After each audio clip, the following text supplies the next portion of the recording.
Welcome to the Inside the Blueprint podcast. This is a show led by marketing professionals here in Fort Collins, Colorado, covering news, updates, marketing trends, and other items relevant to the industry. If you're a business owner or a marketing professional or somebody who just wants to learn more about these categories, tune in. It'll be an awesome show for you.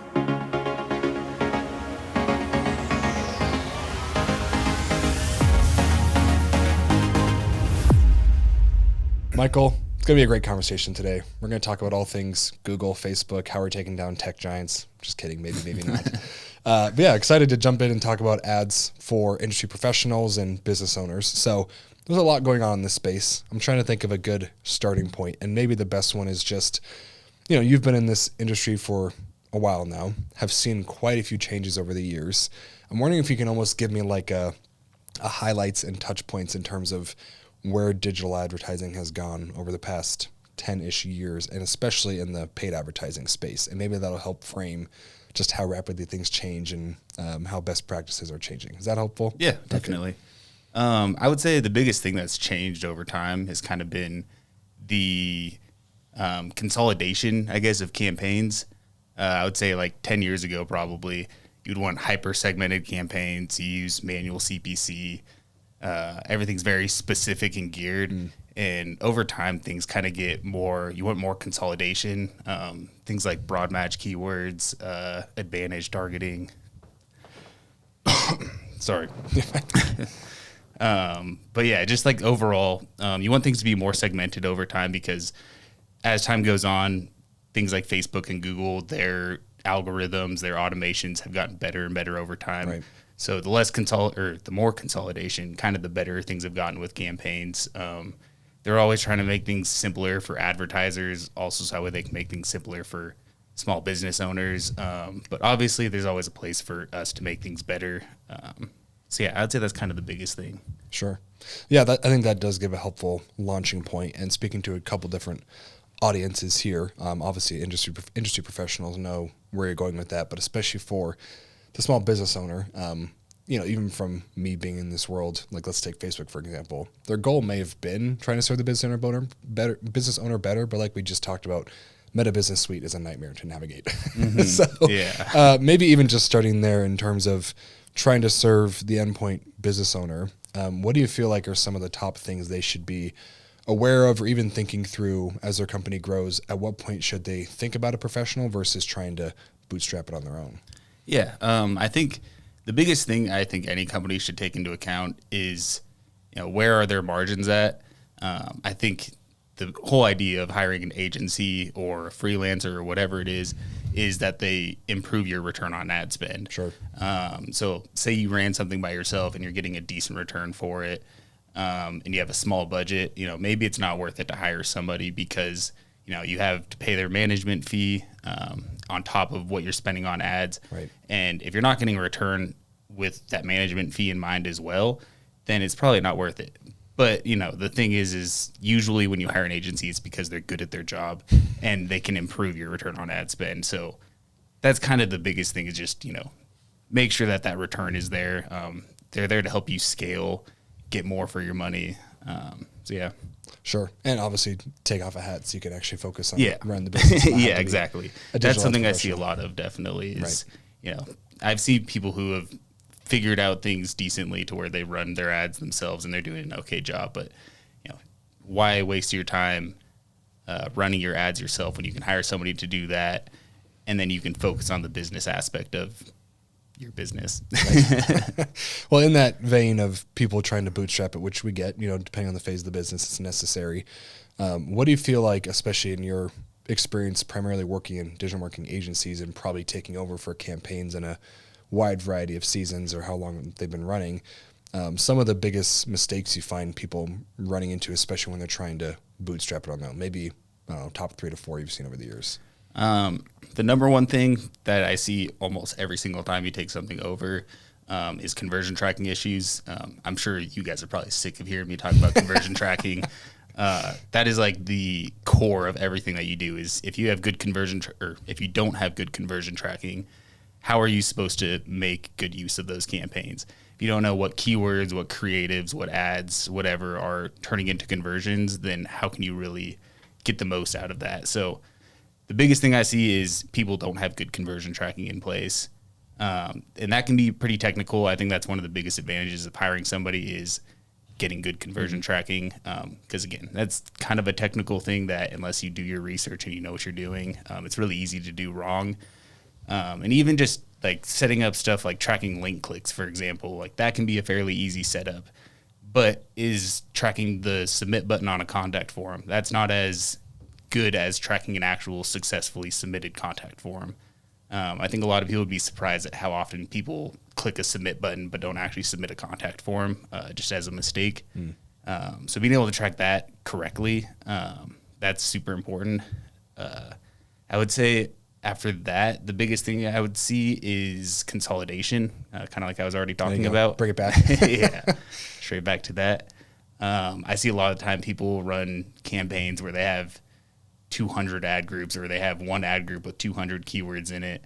I always say if you have an ad group that has 200 keywords in it, that can probably be segmented better. And the purpose of having good segmentation is you can have really high quality ads that are highly targeted to those keywords, make sure those are as relevant as possible. And then that also, aside from what that is for the end user, that also helps guide Google or Facebook's algorithms in the right direction. Everything with advertising, there's two sides to it. It's serving the end user and then also serving Google and Facebook. So if Google and Facebook doesn't really know what you're after, then their algorithms can't work in your favor. So I would say a big part of marketing in general has moved towards how do you use the algorithm to your advantage. And then a third one, I would say just targeting in general.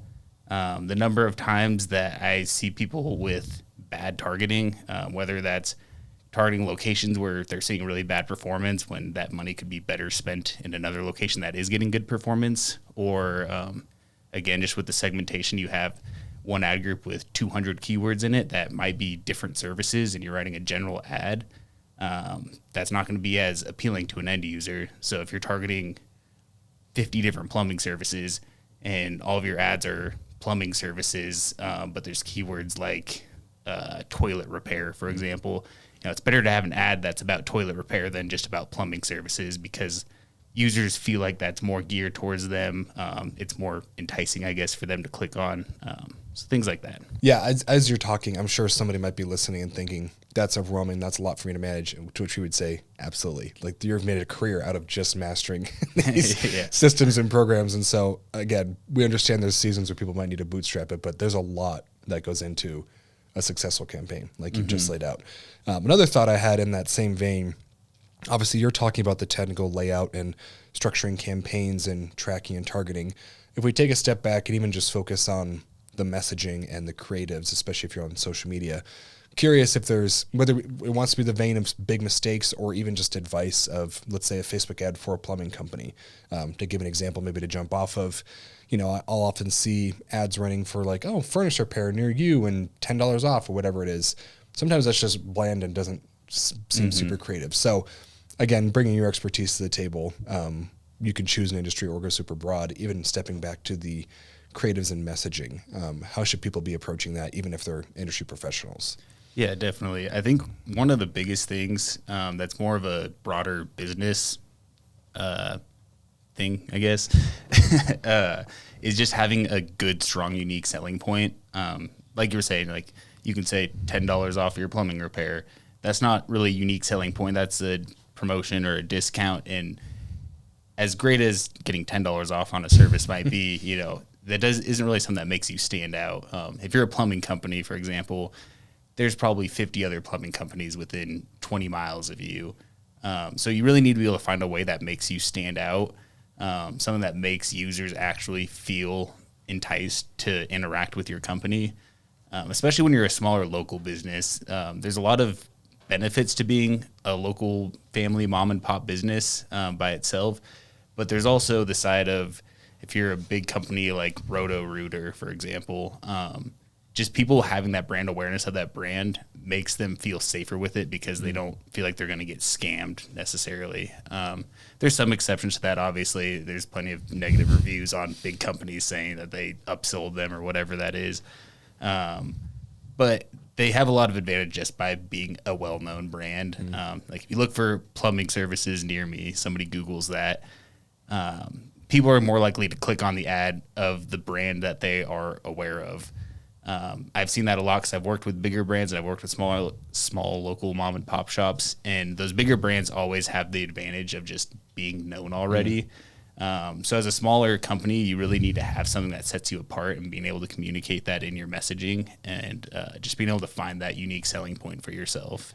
Sure. Yeah. There's definitely a layer of competitive research and analysis. And like you said, there's probably big dogs in the field that you have to be aware of, and there's always a competitive edge, but it probably takes a little bit of thought. And like you said, like it can't just be $10 off a furnace repair. There's probably more to lean into there. Yeah, exactly. Yeah, somebody's peace of mind is usually better than $10 off. So. Right. There you go. Yeah. I mean, like you said, like even just selling more to emotions, or trying to prevent a future problem, or I've often shared, especially depending on the industry, like locksmiths, I imagine, is a difficult industry to market in, because you're almost always working with somebody who's having the worst day of their life, and they're not scrolling very far and just starting to click. And so those keywords are pretty expensive, and sometimes that especially means you have to be just the one to answer the phone. Yeah. just be ready to take the business, because it might depend on where you're reaching people. Anyway, now I'm rambling. You're supposed to be talking. I'm curious if I can put you in the position of forecaster / prophet as well. Again, for an industry professional or a business owner, you detailed kind of where the industry's gone in digital advertising and paid advertising. I'm curious right now what you're seeing as the big things, whether it's, we can talk about trendy AI things, or targeting, or just what people are seeing in terms of paid advertising. Are people feeling burned out? Are certain things getting saturated? Are there new markets like TikTok or things coming up that people should be aware of? It's kind of a broad question, but kind of just curious what you're seeing now, and maybe things to focus and dedicate some time to. Definitely. I think in the paid ads world, you see a lot of doom and gloom, but also the people that realize where things are going and know how to use that to their advantage. With that, mostly talking about things like AI, the way Google and Facebook are trying to simplify campaign builds and things like that. Google has Advantage Plus targeting, which is their like broad targeting, where they kind of help you figure out what to target. I was just talking yesterday about Google launching their new AI Max campaign type that is moving towards a keyword list targeting type, stuff like that almost oversimplifies campaigns, where there's a lot less work to be done from an advertiser side. And I think a lot of people will see that as, Google and Facebook trying to push agencies or advertisers out. But I think more of what that does for us is it gives us more room for strategy. I think that's one of the big selling points of a company like us, Beyond Blue Media, is that we do it all. We have branding, strategy, everything else that involves or that goes with your marketing. We're not just building campaigns, we're building strategy, we're doing branding, all that other stuff. So I think with the way that things are going, I think people who work in paid ads need to have a broader skill set. You can't just be good at building Google Ads campaigns. That by itself is only going to get you so far. With the more companies like Google and Facebook are automating stuff, and the more they're making targeting more broad. So just having that side of things where you can help with more than just that aspect of marketing, because a lot of the times the success of Google ads or Facebook ads is beyond just your campaign. It's getting good margins, it's having good branding, having good messaging, having all that other stuff, and having that work for your ad campaign. At the end of the day, like an ad campaign isn't going to save a bad business. If you have a bad business and it's not working well, like advertising for that bad business isn't going to save it necessarily. So I think that's kind of what's happening with paid ads in general, is just being able to have a broader look on things, looking outside of just Google, looking outside of just Facebook, whatever that is. Sure. Yeah, I think that's a conversation we're having a lot internally right now, is even like you're mentioning, do you have a social media presence to build a brand? What's your website like? That's a big one. You can't just set up campaigns and throw money out, but have you strategically thought through the layout, and are you pointing people in the right direction and have clear call to action? A lot of those pieces that I know we've talked through, and the benefits of having a larger team like we have, where there's experts speaking to each of those steps, and you're not on an island just trying to run ads to a crappy website, you can't control much else. Yeah. There's more control there. So that's great. I think you're absolutely right. There's a segment and advantage there. I'm curious what that looks like in your strategy, and maybe you don't want, you can share the secret sauce or not. It's up to you. But thinking strategically through strategy, we've touched on a few pieces. Do you feel like there's something we haven't talked on that might be helpful in terms of, is that better identifying your ideal client, or really having a clear brand? Maybe that's a place to start. Do you feel like there's something we haven't touched on that would help drive that home of how to actually strategically think through building a campaign? In terms of building a campaign itself, or you're talking more so like general marketing, I think of, like you said, the need to be more strategic if these systems are making things more simple just to set up and run. Mm-hmm. I think the biggest thing is to not look at ads as its own standalone thing. Something I see super commonly is people doing organic social. As an example, they do organic social and they don't get leads just from their organic social, so they give up on it. Right. But having that strong organic social is also going to contribute to you having a successful ads campaign as well. Like I was saying before, like having that brand awareness plays so much into how successful your ad campaign can be. So being able to like communicate with your ideal customer through organic social, for example, like making yourself a personable brand that people trust. And then when people actually go to search for that service, they see you and they're like, oh, I see them on Facebook. I like them. They seem personable, whatever that is, their brand I trust. Also the same thing with SEO, for example, from the search side of things. I see a lot of people talk about, I want to run ads until my SEO gets off the ground. Mm-hmm. That's generally not a great strategy because, at the end of the day, even if you were ranking number one for every keyword you want, ads are always going to appear above your organic results. So I don't think people should necessarily look at it as, once I have good SEO, I don't need ads anymore. There's also a lot of benefit in appearing 2 times on a search page. Right. You appear in ads and maybe they don't click on you there and then they see you a second time on that same page. That works psychologically with people where they see something a second time. They're like, oh, maybe this is a reputable, good brand to work with because I see them a second time. Just like little psychological things like that can play a big factor. So basically what I'm getting at, long story short, is don't neglect organic just to do ads and vice versa. Sure. Yeah. Or it's almost like somebody wise once said, don't put all your eggs in one basket. Yeah, exactly. Yeah.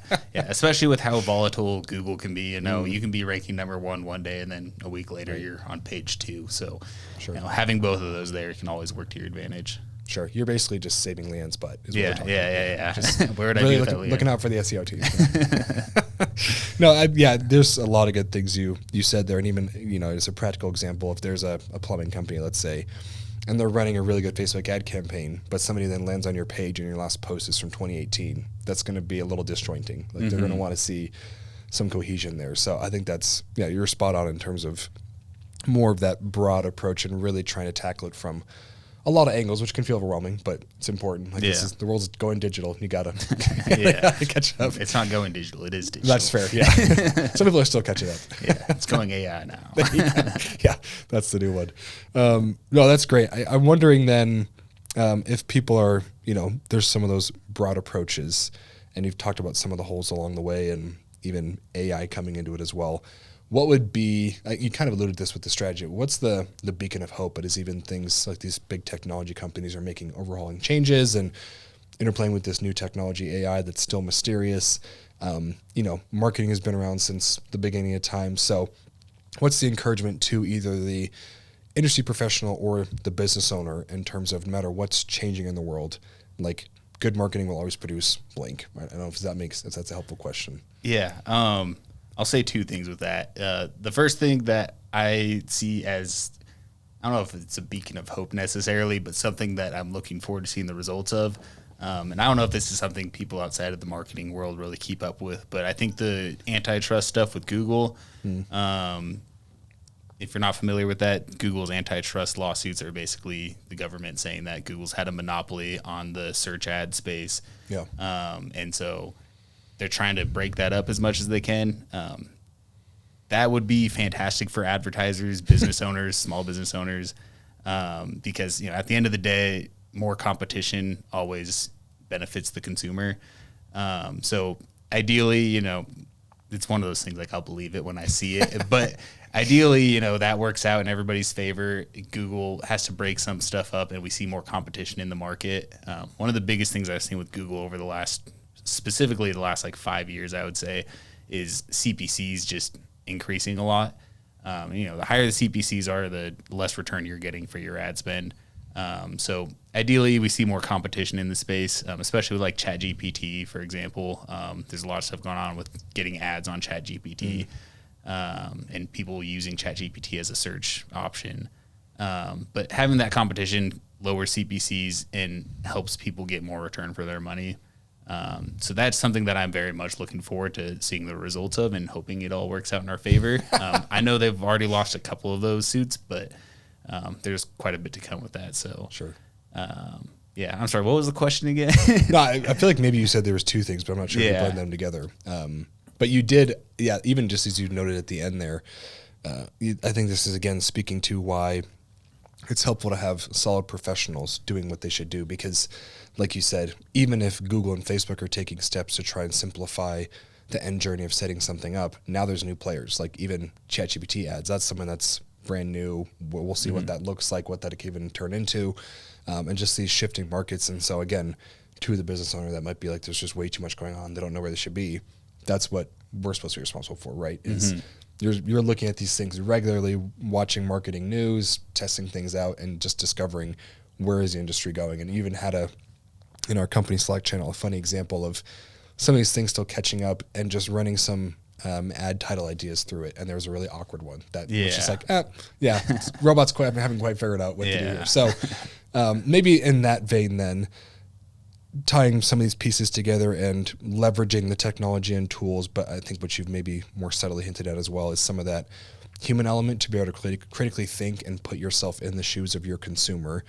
If I can put you on the spot, what do you think there, as these things are changing, is that benefit of having that human touch still in marketing and not just leaving it all to a computer to run with? Is that too broad? Yeah, no, I think that makes sense.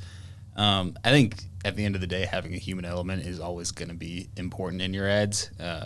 I've seen a lot of people, like, I've written stuff with ChatGPT and seen people say, this sounds like AI, like being able to have a human behind that, make it sound authentic. I think the more AI becomes part of our world, the more people are going to be able to recognize it. And so just, plugging ad copy into ChatGPT and having it write stuff for you, that's going to be less and less beneficial because people will be able to identify that and people want to hear an authentic message from a real person. So there's sides of it where you can use it to your advantage, but there should always be that human element to it to keep things personable, to keep it authentic. Right. Yeah, because you would assume the average business owner started whatever they're doing because they genuinely are trying to meet a need with a product or service. And so don't get too disconnected from that, right? Come back to the why of whatever endeavor you started to serve those people. Yeah, definitely. I always say AI should help you with your job. It shouldn't replace your job. Sure. Yeah, absolutely. Well, I mean, as we're touching on a couple of different things here and kind of getting down to landing the plane, I mean, we've jumped all over from ads history to upcoming technologies to even practical tips. I'm curious if somebody were to skip right to the end and you had to send them out with like the big piece, if you wanted to separate it between industry professional and business owner, what would be those final encouragements and notes in terms of your expertise for anybody in that space of what should I do with this information or with where things are going? What's my next step? Yeah. Just in terms of the benefits of you working with a professional, there's so much benefit to working with people who know what they're doing and have ran stuff before. If you're a brand new business or a small business and you have a limited budget to work with, you don't have a experimental or testing budget like big companies do where they can spend thousands or millions of dollars on experiments and tests. It's very easy to waste money on platforms. I was just talking the other day about Google having things like auto-applied recommendations and automatically created assets, and they can be really bad. There are features that are on by default, and they're a really easy way to make money. I say really easy way to make money, sir. Really easy way to waste money. There you go. But just understanding, how to avoid wasting money, having somebody that has experience with that so that you can kind of skip some of that learning phase and figuring things out. There's a lot of benefit to it. So outside of that, in terms of like professionals in the industry, as always, stay innovative, always stay on top of things. Google's changed 20 times in the last 2 months probably. So it's a difficult industry just with the way things are constantly changing all the time. So I always recommend find good people in the industry to help you keep on top of the industry. I have a couple of people that I love following because they always keep me on top of when things change, new strategies, things to try.